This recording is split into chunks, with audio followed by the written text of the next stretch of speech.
இயேசு கிறிஸ்துவின் நாமத்திலே தர்மையான இந்த இரவு வேலைக்காக உங்கள் அனைவருக்கும் என்னுடைய உயிர்த்த ஆண்டவருடைய நல்வாழ்த்துக்களை நான் தெரிவித்துக் கொள்ளுகிறேன். பிரியமானவர்களே, இதோ இந்த தவ காலத்தினுடைய கடைசி நாளாண்ட இன்று உயிர்ப்பின் ஞாயிறிலே நாம் இருக்கிறோம். மகிழ்ச்சியோடு சந்தோஷத்தோடு ஒரு பெரிய விடுதலை இந்த உலகத்திலிருந்து, பாவத்திலிருந்து, சாபத்திலிருந்து, நோய் நோக்காடுகளில் இருந்து, எல்லாவற்றிலிருந்து நமக்கு இன்று விடுதலை கிடைத்திருக்கிறது. ஆம், எனக்கு பிரியமானவர்களே, கடந்த 46 நாட்களாக நாம் ஆண்டவருடைய பாடுகளை தியானித்தோம். பரிசுத்த ஆவியினுடைய கொடைகளை நாம் தியானித்தோம். ஆண்டவராக இயேசு கிறிஸ்து சிலுவையிலே உதிர்த்த 7 வார்த்தைகளை குறித்து தியானித்தோம். ஆண்டவர் நம்மோடு என்னென்ன வார்த்தைகளை கொண்டு பேசணும்னு விரும்பினாரோ அத்தனை வார்த்தைகளையும் ஆண்டவர் நம்மளோடு பேசினார். எல்லாவற்றுக்கும் கன்க்ளூஷனாக, முடிவாக்க ஆண்டவர் இந்த உயிர்ப்பின் நாளிலே நமக்கு என்ன வைத்திருக்கிறார், என்ன ஆசீர்வாதத்தை வைத்திருக்கிறார், என்ன பொக்கிஷங்களை நமக்கு ஆண்டவர் வைத்திருக்கிறார். நம்மள ஆத்மாவை ஒவ்வொரு நாளும் இந்த நாளுக்காக ஆண்டவர் நம்மை தயார் செய்தார். இது போலதாங்க நம்முடைய வாழ்நாள் முழுவதும் இன்றோடு எல்லாம் முடிஞ்சிடுச்சா? தவக்காலத்தோடு எல்லாம் முடிஞ்சிடுச்சா? இல்ல, இது தொடரும். ஆண்டவர் நம்மோடு பேசுகிறது ஒவ்வொரு நாளும் தொடரும். ஆம், நான் ஆண்டவரிடத்தில் நான் ஜெபித்துக் கொண்டிருக்கிறேன். ஆண்டவரே, ஒவ்வொரு நாளும் நம்மளுடைய ஜீவிய காலம் முழுவதும் ஆண்டவர் நம்மோடு பேசணுங்க. இந்த 46 நாட்கள் மட்டுமல்ல, இந்த தவக்காலம் மட்டுமல்ல, நாம் நம்முடைய ஜீவியத்தை, நம்முடைய உலக ஓட்டத்தை முடிக்கிற நாள் வரை நாம் சந்திக்க போகிறோம். ஏதோ இந்த 46 நாளோடு இந்த உறவு முடிகிறது அல்ல, இந்த சிந்தனை முடிகிறது அல்ல, இது இனியும் தொடர போகிறது. எத்தனை பேருக்கு விருப்பம்? இந்த சிந்தனை தொடர்கிறதுல எத்தனை பேருக்கு விருப்பம்? நாம் எல்லாம் ஆண்டவருடைய பிள்ளைங்க. நம் அனைவரையும் ஆண்டவர் ஒன்றாய் கூட்டி சேர்த்து இருக்கிறார். அவர் நம்மோடு நம்ம பேச, நம்ம இருதயத்தை நாம் திறந்து கொடுப்போம். ஒவ்வொரு நாளும் திறந்து கொடுப்போம். ஏனெனில் ஆண்டவர் சொல்லுகிறார், மனிதன் அப்பத்தினால் மாத்திரம் அல்ல, கடவுள் வாய்ந்து புறப்படுகிற ஒவ்வொரு சொல்லினாலும் உயிர் வாழ்கிறான் என்று. ஆக இந்த 46 நாட்கள் மட்டும் நம் ஆன்மா வாழ்ந்தா போதுமா? நம் ஆவி வாழ்ந்தா போதுமா? நம்முடைய ஜெப வாழ்க்கை, ஆன்மீக வாழ்க்கை போதுமா? இல்ல, கடைசி நாள் வரை, நம்மளுடைய உலக ஓட்டத்தை முடிக்கிற கடைசி நாள் வரை, அல்லது ஆண்டவர் நம்மை சந்திக்கிற நாள் வரை இந்த தியானம், இந்த சிந்தனை தொடரும். எனக்கு பிரியமானவர்களே, நான் என் வாழ்க்கையை ஆண்டவருக்கு ஒப்பு கொடுத்திருக்கிறேன். என்னை ஒரு ஆசீர்வாத கால்வாயாய் நான் ஆண்டவருக்கு கொடுத்திருக்கிறேன். ஆண்டவரே, எங்களோடு பேசுங்கப்பா. உமது பிள்ளைகளாக எங்களோடு நீங்க ஒவ்வொரு நாளும் பேசணும் ஆண்டவரே.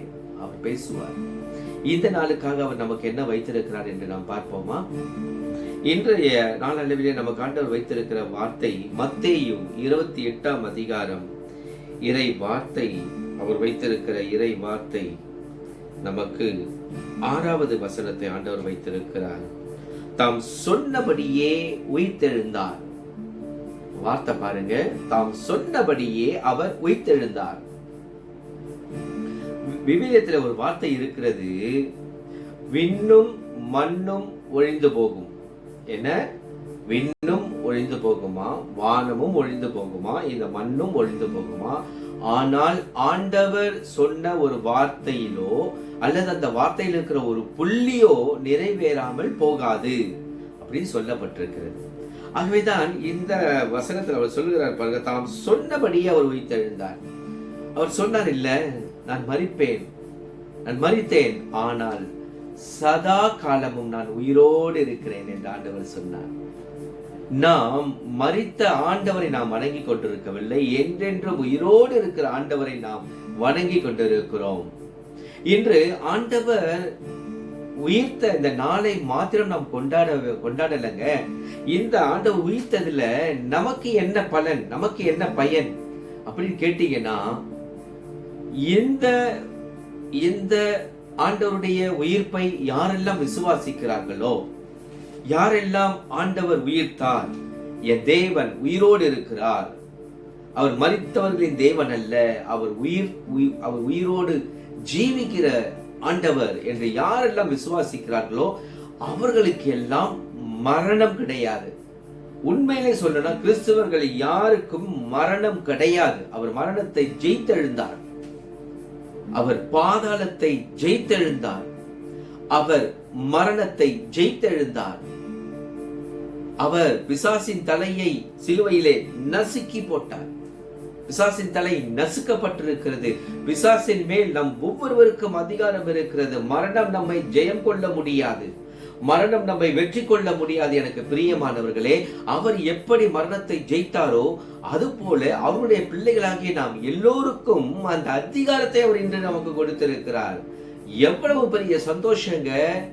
மரணம் நம்மை ஆட்கொள்ள முடியாது, மரணம் நம்மை மேற்கொள்ள முடியாது, மரணம் நம்மை வெற்றி கொள்ள முடியாது. சாவே உன் வெற்றி எங்கே? சாவே உன் கொடுக்கை எங்கே? மரணமே உன் கூர் எங்கே?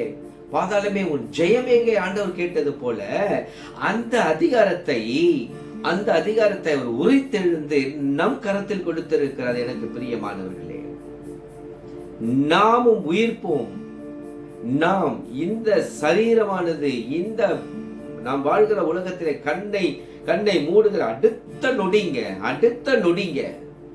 அடுத்த நிமிஷம் இல்ல, அடுத்த ஒரு மணி நேரம் இல்ல, அடுத்த இதெல்லாம் கிடையாதுங்க. கண்ணை மூடி அடுத்த நொடி நம்முடைய ஆவியின் கண்கள் திறந்துருங்க, நாம் சரீரத்திலிருந்து வெளியே வருவோங்க. ஜெயமுள்ள வாழ்க்கை, ஜெயமுள்ள வாழ்க்கை. இப்ப வாழ்ந்துட்டு இருக்கிறது விசுவாசம் வாழ்க்கை. விசுவாசத்துல வாழ்ந்துட்டு இருக்கோம், விசுவாசத்துல அவரை பார்த்துட்டு இருக்கோம், விசுவாசத்துல அவருடைய வார்த்தையை கேட்டுட்டு இருக்கோம், விசுவாசிச்சு கொண்டிருக்கிறோம் அவரை. அன்றை என்று நம் ஆவியின் கண்கள் திறக்கப்படுகிறதோ முகமுகமாய் நம்ம அவரை தரிசிப்போம், முகமுகமாய் அவரை தரிசிப்போம். வா என் மகனே என்று சொல்லி அவர் அழைத்து கொண்டு போவார், வா என்று மகளே என்று அவர் சொல்லி நம்மை அழைத்து கொண்டு போவார் பரலோகத்திற்கு. என்னங்க அப்புறம் என்னங்க என்ன அதுக்கு இதுக்கு மேல என்னங்க வேணும்? இதுக்கு மேல என்னங்க வேணும்? இதுக்கு மேல என்ன வேணும்? அவர் எப்படி பரலோகத்திற்கு சொந்தக்காரராய் இருக்கிறாரோ அவருடைய வலது பாரிசத்திலே அமருகிற அதிகாரத்தை அவர் நமக்கு கொடுத்திருக்கிறார். விசுவாசிங்க, அதை சொந்தமாக்கி கொள்ளுங்க. ஆண்டவரே, நானும் உயிர்ப்பேன், உம்மை போல நானும் உயிர்ப்பேன்.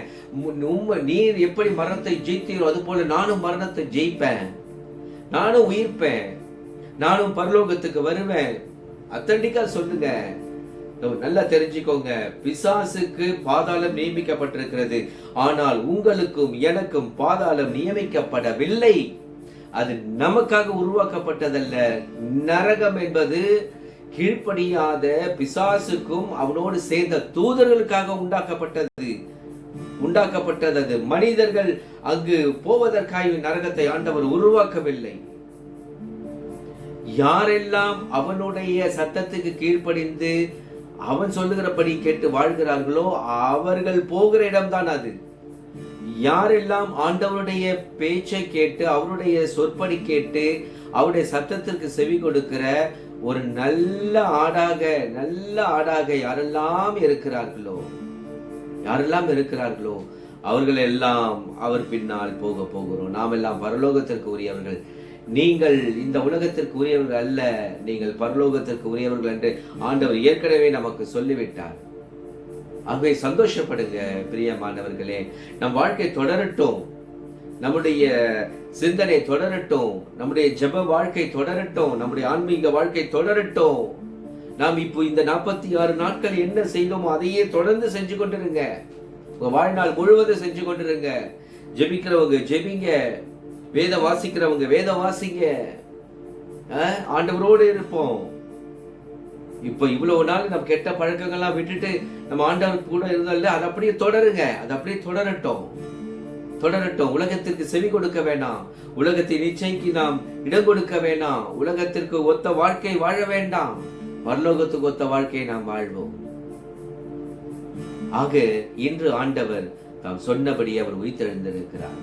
அவரோடு சேர்ந்து நாமும் இந்த உயிர்ப்பின் நாளை நாம் கொண்டாடுவோம். எனக்கு பிரியமானவர்களே, அப்புறம் இன்னொரு விஷயம் சொன்னேன்.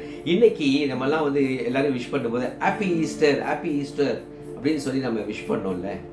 அந்த ஈஸ்டர் என்ற வார்த்தை எங்கிருந்து வந்தது என்று நான் நாளை உங்களுக்கு நான் சொல்லுகிறேன். இந்த இந்த சிந்தனையே நேரம் கொஞ்சம் அதிகமாகிவிட்டது. இதை குறித்து நாளை நான் பேசுகிறேன். அது ஒரு சில காரியங்கள் இருக்கிறது, அதையெல்லாம் நான் உங்களுக்கு சொல்லணும். இனி யாரை நான் விஷ் பண்றதா இருந்தாலும் ஹாப்பி ரெசரக்ஷன் விஷ் பண்ணுங்க. ஹாப்பி ரெசரக்ஷன் டேன்னு சொல்லுங்க. ஈஸ்டர் என்பது ஈஸ்டர் சண்டே கிடையாது. அது ஒரு துர்தேவதனுடைய பெயர். அது ஈஸ்டோர். ஈஸ்டோர் என்பது இந்த ஈஸ்டர் என்ற வார்த்தை எங்கிருந்து வந்ததானால் ஒரு ஈஸ்டோர் என்கிற ஒரு துர்தேவதையினுடைய பெயர். அது எங்கிருந்து வந்தது, எத்தனையாவது நூற்றாண்டில் இருந்தது எல்லாம் உங்களுக்கு நான் நாளை தெளிவாய் சொல்லுகிறேன். ஆக உங்கள் அனைவருக்கும் மீண்டும் நம் ஆண்டவருடைய உயிர்ப்பின் நல் வாழ்த்துக்களை நான் தெரிவித்துக் கொள்கிறேன். எனக்கு பிரியமானவர்களே, இந்த 46 நாட்களும் ஆண்டவர், நான் ஏற்கனவே சொன்னது போல, ஆண்டவர் நம்மோடு பேசினார், நம் ஆன்ம வாழ்க்கையோடு பேசினார், நம்மோடு பேசினார். இனியும் அவர் தொடர்ந்து பேச அவர் சித்தமுள்ளவராயிருக்கிறாருங்க, பிரியமுள்ளவராயிருக்கிறாருங்க. நாம் செவி கொடுப்போமா? நாம் அவருக்கு செவி கொடுப்போமா? நீங்க இதுல இந்த இந்த இந்த இந்த மெசேஜை நீங்க பார்த்துட்டு யாரெல்லாம் இந்த மெசேஜை தொடரலாம் என்று விரும்புகிறீர்களோ அவங்க எல்லாம் என் கமெண்ட்ஸ்ல வந்து உங்க இதை சொல்லுங்க, உங்க ரெஸ்பான்ஸ் சொல்லுங்க. யாரெல்லாம் விருப்பமாய் இருக்கிறீர்களோ அவர்கள் எல்லாம் கமெண்ட்ஸ்ல சொல்லுங்க. என்னுடைய வாட்ஸ்அப் நம்பரை நோட் பண்ணிக்கோங்க. 9841829253. மீண்டும் சொல்லுகிறேன், 9841829253. இதுதான் என்னுடைய வாட்ஸ்அப் நம்பர். இந்த வாட்ஸ்அப் நம்பர்ல என்னை தொடர்பு கொள்ளுங்க.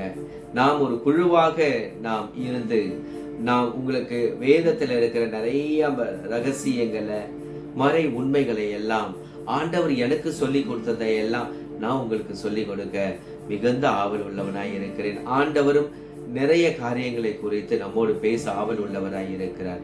ஆகவே தேவனுடைய சத்தத்துக்கு செவி கொடுக்கிற பிள்ளைகளாக நாம் மாறுவோம். நான் சொன்னது போல எல்லாரும் சப்ஸ்கிரைப் பண்ணுங்க. காசு சம்பாதிக்கிறதுக்காக நான் சொல்லுங்க, இந்த சேனல் வளரணும். இதன் மூலியமா நிறைய மக்கள் இந்த மெசேஜ் எல்லாம் போய் மக்களை போய் சேரணும். உங்களுக்கு தெரிஞ்சவங்களுக்கு எல்லாம் நீங்க என்ன பண்ணுங்க, இந்த மெசேஜ் எல்லாம் ஃபார்வர்ட் பண்ணுங்க. அவங்களே சப்ஸ்கிரைப் பண்ண சொல்லுங்க. எனக்கு சம்பாதிக்கிறது என் நோக்கமே கிடையாது. ஆண்டவருடைய ஆசீர்வாதத்தினால என்னை ரொம்ப சந்தோஷமா வைத்திருக்கிறார். சாலமோனை எப்படி அவர் சௌரியமாய் வச்சிருந்தாரோ அது போல ஆண்டவர் என்னையும் வைத்திருக்கிறார். பிரியமானவர்களே, ஒன்றுக்கும் குறைவில்லை. அதனால அவருடைய வார்த்தை அவர் மகிமைப்படணும். அவரது நிறைய வார்த்தைகள் போய் எல்லாருக்கும் சேரணும். அதுக்காக தான் உங்களை நான் சப்ஸ்கிரைப் பண்ண சொல்றேன். உங்களால உங்களுக்கு தெரிஞ்சவங்களுக்கு, கஷ்டப்படுறவங்களுக்கு, தேவை இருக்கிறவங்களுக்கெல்லாம் இந்த மெசேஜ் எல்லாம் ஃபார்வர்ட் பண்ணுங்க. அவங்களும் கேட்கட்டும், அவங்களும் ஆறுதல் அடையட்டும், அவங்களும் ஆண்டவரை அறிந்து கொள்ளட்டும், அவங்களும் ஆண்டவர்கிட்ட வந்து கிட்டி சேரட்டும். எனக்கு பிரியமானவர்களே, ஓகே, நம்ம இதோடு இன்றைய சிந்தனை நான் முடித்துக் கொள்கிறேன். மீண்டும் ஆண்டவர் சித்தத்தோடு இருக்கிறார். மீண்டும் வருகிற காலங்களிலே நாம் அடிக்கடி சந்திப்போம்.